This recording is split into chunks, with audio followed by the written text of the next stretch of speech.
The darkness of the night had slowly spread across the room. The clock had struck midnight, and I was still wide awake, tossing and turning on the bed. Sleep seemed elusive. Perhaps it was because the environment was unfamiliar. Or maybe it was the strange sense of anticipation gnawing at me from within. The house, though peaceful, felt like a strange cocoon, and my restless mind could not find solace. I couldn't shake the feeling that something was amiss, something I couldn't put into words. I lay on my side, staring at the ceiling, my thoughts a jumbled mess. Then I heard it. Soft, muffled sobs. At first I thought it was just a trick of my mind, the lingering echoes of my own unease. But then the sounds grew clearer, and I realized they were real. Someone was crying. I froze, my heart racing. The room around me seemed to grow colder, the walls pressing in closer. I couldn't identify who it was at first. But as the sobs continued, I began to put the pieces together. In the silence of the house, with no one else present, it could only be one person, my aunt. It had to be her. She was the only one in the house. I knew that she had been struggling with the loss of her husband, my late uncle, and the weight of her grief seemed unbearable. I lay still, unsure of what to do. My heart ached for her. How many nights had she spent alone, mourning the man she had loved? How many tears had she shed, hidden in the dark? The thought of her loneliness twisted something inside me. But despite the urgency I felt, I stayed rooted to my bed, my mind racing with questions and doubts. Why did I feel this compulsion to go to her? Why now, when it had never been so overwhelming before? As I lay there, my thoughts began to drift to my own feelings, my unspoken love for her. I had never dared to voice it, never allowed myself to acknowledge it fully, but it had always been there, lurking in the shadows of my heart. The bond we shared was different from the one I had with anyone else. It was as if she could read my mind, understand my pain, and make it all feel better just by being near. I loved her in a way I couldn't explain, and it hurt me to think that she might be suffering alone. The sound of her sobs grew louder, more desperate. I couldn't take it any longer. I had to go to her. I pushed the covers aside, my feet hitting the cold floor, and I stood up. Every step I took seemed to echo through the stillness of the house, the weight of my decision pressing down on me. I reached the door to her room, my hand trembling as I reached for the knob. My heart pounded in my chest, and for a moment, I hesitated. What if she didn't want me there? What if my presence only made things worse? But then the thought of her crying alone was too much to bear. I pushed the door open gently, peeking inside. The sight that greeted me was one I would never forget. There she was, my aunt, hunched over with her face buried in her hands, tears flowing freely. She didn't notice me at first, too lost in her sorrow, and then when she finally looked up, I saw the pain in her eyes, the kind of pain that only comes from the deepest kind of loss. I stepped inside, my breath catching in my throat. Without thinking, I moved toward her. She was still holding the photograph of my late uncle to her chest, clutching it as though it were the last piece of him left in this world. My heart twisted in my chest at the sight. I couldn't bear to see her like this. The image of my uncle, the man I had known and admired, was now reduced to a memory, and my aunt was left to carry the weight of that memory alone. I reached for the photograph, gently taking it from her hands. She didn't resist, her eyes still clouded with grief. I placed the photo on the side table and then turned back to her. My hands were trembling as I cupped her face, wiping away her tears with my thumbs.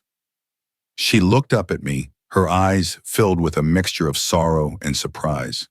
She didn't speak at first, but I could see the relief in her eyes, the quiet comfort of not being alone in her grief.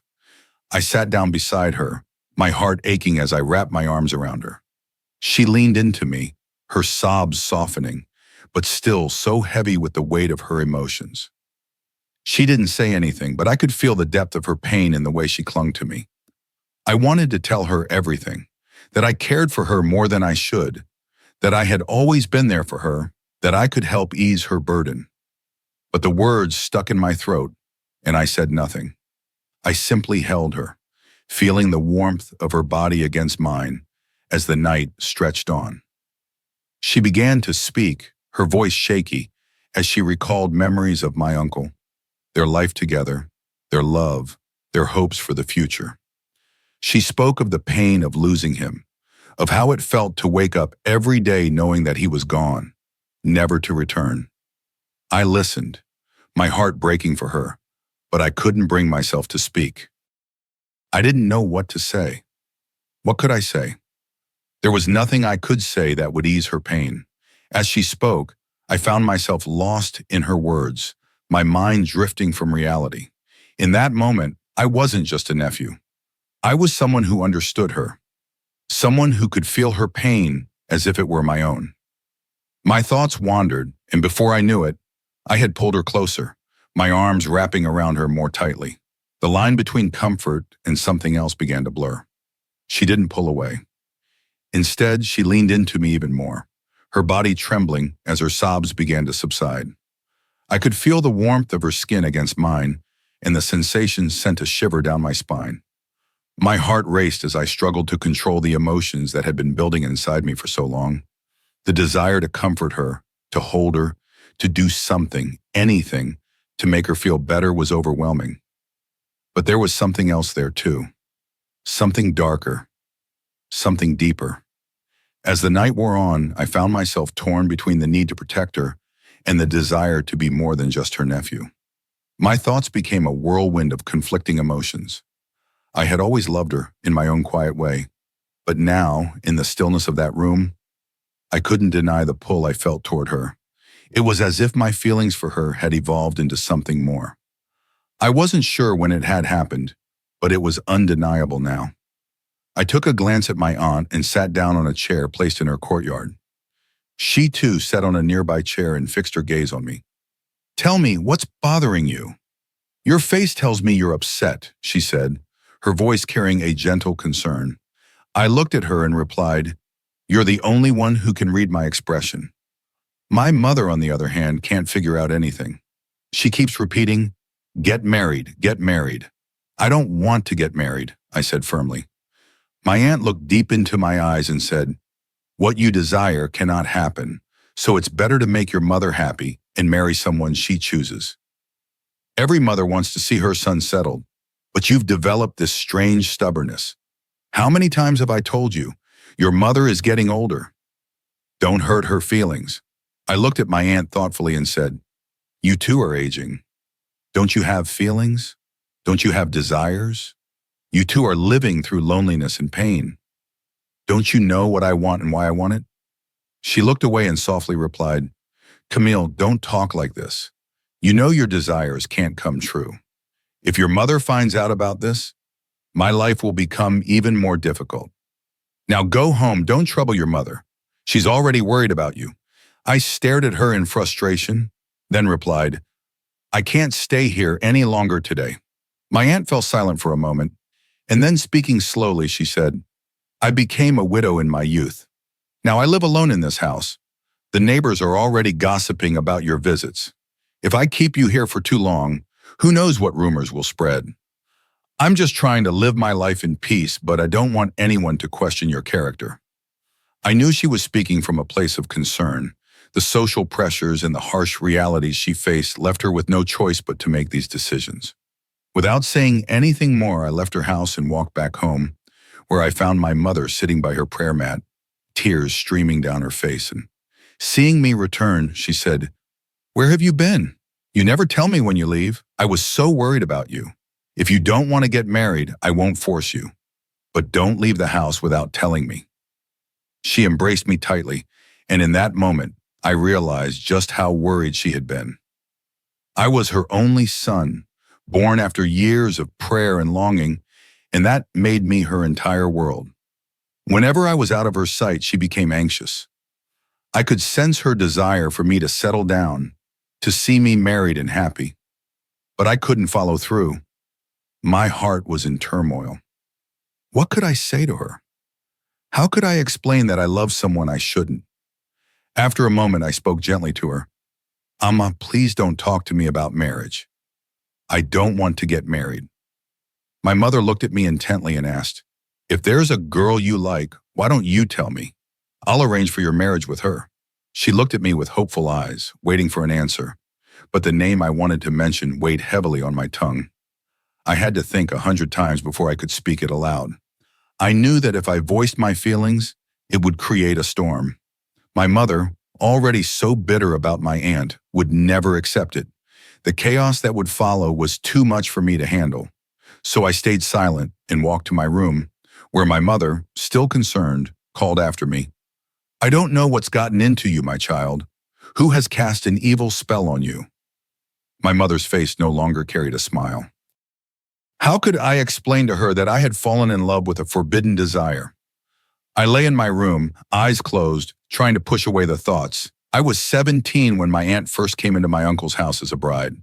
My uncle was 5 years older than me, and my aunt was only about 3 years older, which made us very close.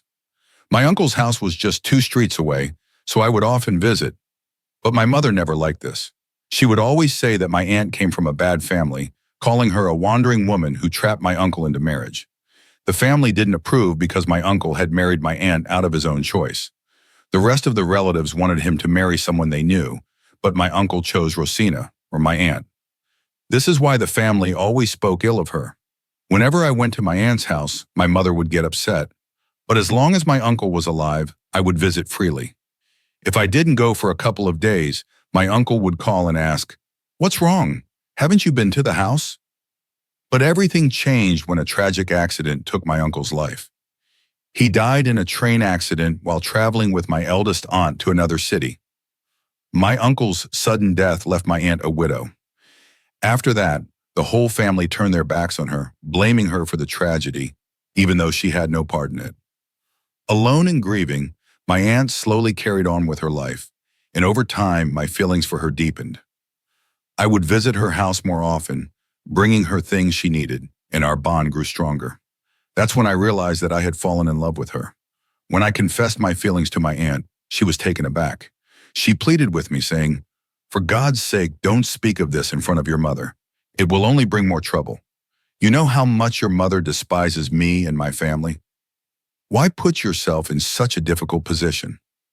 I knelt at her feet and said, "Love doesn't ask for permission. It simply happens. I can't help it, and now I need your support." But my aunt rejected me. She said firmly that I should not utter such words, as it would create more complications for her. Though I was heartbroken, I buried my feelings deep inside.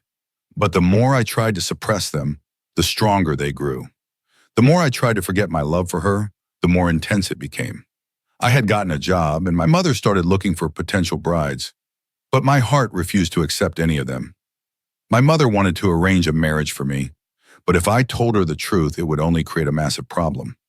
So I remained silent, hoping that somehow the feelings would fade. But then life took another turn. One night I received news that my eldest aunt was seriously ill and in the hospital. She had been unwell for some time, and my uncle had been visiting her when the accident occurred.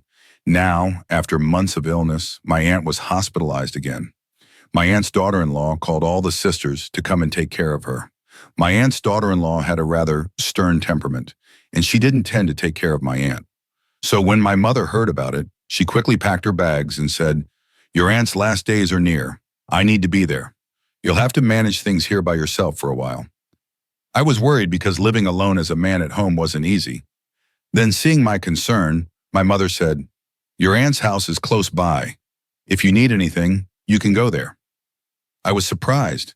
How could it be that my mother, who had always despised my aunt, was now encouraging me to visit her house? But I said nothing. I drove my mother to the railway station and returned home. That evening, I went to the market to bring dinner, but by morning, my stomach was upset because I couldn't digest the food from outside. I left for work without breakfast, but when I returned home in the evening, hunger had taken over me. I immediately headed to my aunt's house. My aunt didn't know that my mother had gone to the city.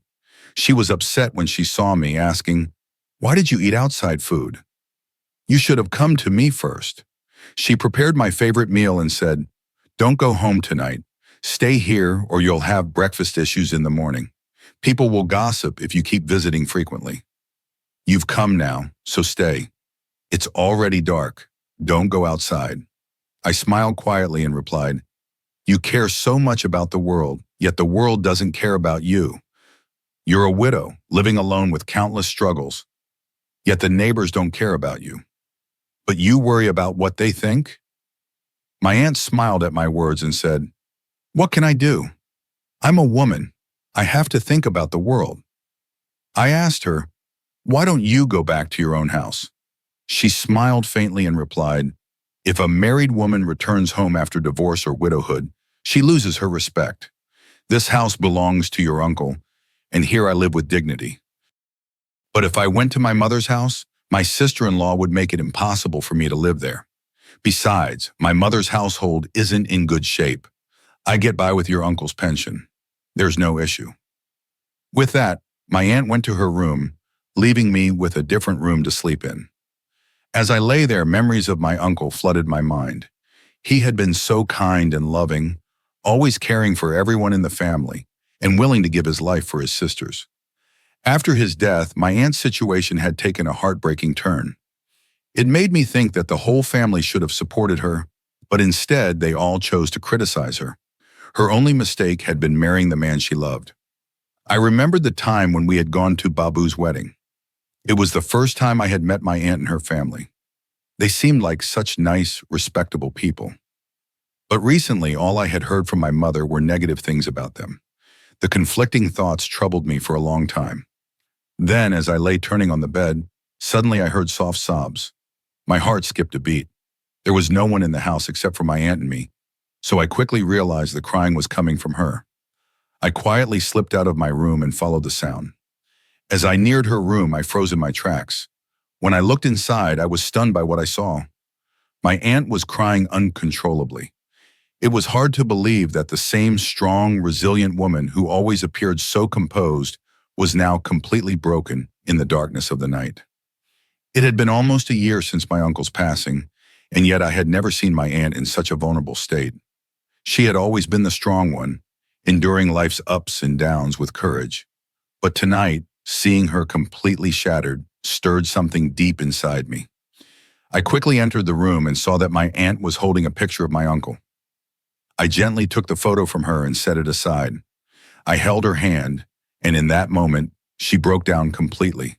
She sobbed uncontrollably, saying, "Shari, I miss your uncle so much. He was so good to me. He gave me so much love, respect, and always took care of me. I never felt alone when he was with me. But now, since he's gone, I feel utterly abandoned. The world is so cruel. No one has ever acknowledged my loneliness. Instead, they've accused me, saying it's my fault he died, as if I am to blame for his death." I shook my head in denial and pulled her into a comforting embrace. She cried on my chest, and I could feel her pain deep in my heart. Her sorrow consumed me, and my own emotional wall began to crumble. Slowly, I helped her sit on the edge of the bed, and as we talked, I laid my heart bare before her. We spent the entire night listening to each other, her expressing her grief and me telling her the story of my unfulfilled love. I had always deeply cared for my aunt, and that was why I visited my uncle's house so often. It was there that I met Sabrina, my aunt's younger sister. The moment I saw her, I lost my heart to her. I fell in love with her instantly. I confessed my feelings to Sabrina, and when she told my aunt about it, my aunt intervened. She told me sternly to stay away from her sister. She was terrified that if my mother found out, she would subject Sabrina to the same accusations that had been placed on her. She knew how much my family hated her, believing she had trapped my uncle into marriage. Adjusting to her in-laws' house had been difficult enough, and she didn't want her sister to go through the same pain. So my aunt kept Sabrina away from me and made me promise never to mention her name again. I respected my aunt and loved her deeply, especially after I fell for Sabrina. My love for her grew stronger, but when she placed the restriction on me, it broke my heart. She had promised that I would never bring up Sabrina's name again, fearing the backlash from my mother. My mother had always made life difficult for my aunt, and my aunt, out of fear, had kept me away from her sister. I lived with my incomplete love for a long time, while my mother tried to set me up with different girls, showing me their pictures. But I always rejected them. My heart longed for Sabrina, but the promise I made to my aunt stopped me from speaking her name aloud. Then, tonight, when I saw my aunt's loneliness, I couldn't keep it inside anymore. I shared with her that I too was feeling isolated and that I needed Sabrina by my side. My aunt, who was already broken, seemed to understand the depth of my feelings. She looked at me with a heavy heart and said, "What can I do? The world has humiliated me so much that now I'm afraid that if you mention my sister's name, I will be shamed all over again. I'm a widow now, alone, and that's why I'm even more afraid," my aunt said, her voice trembling with vulnerability. I looked at her and said, "You are a good and virtuous woman. Stop fearing the world. I want to talk to my mother. Please allow me." Seeing my sincerity, my aunt agreed. I stayed at her house for the next few days, sharing her solitude. Whenever she would reminisce about my uncle, I would sit beside her, offering my silent support. After 4 or 5 days, my mother returned home, and when she found out that I had spent those days at my aunt's house, she was furious with me, but I didn't stay silent. I asked her, "What is wrong with my aunt? She took such good care of me, fed me, washed my clothes, ironed them. I don't see anything wrong with her." My mother replied, "She trapped your uncle in her net." I, upset, responded, "What did she do wrong? If she loved him and married him, she also honored that marriage. She never hurt my uncle. She never left him." "Then what's wrong with that? You always ask me about my preferences, so if I tell you what I like, will you arrange my marriage?"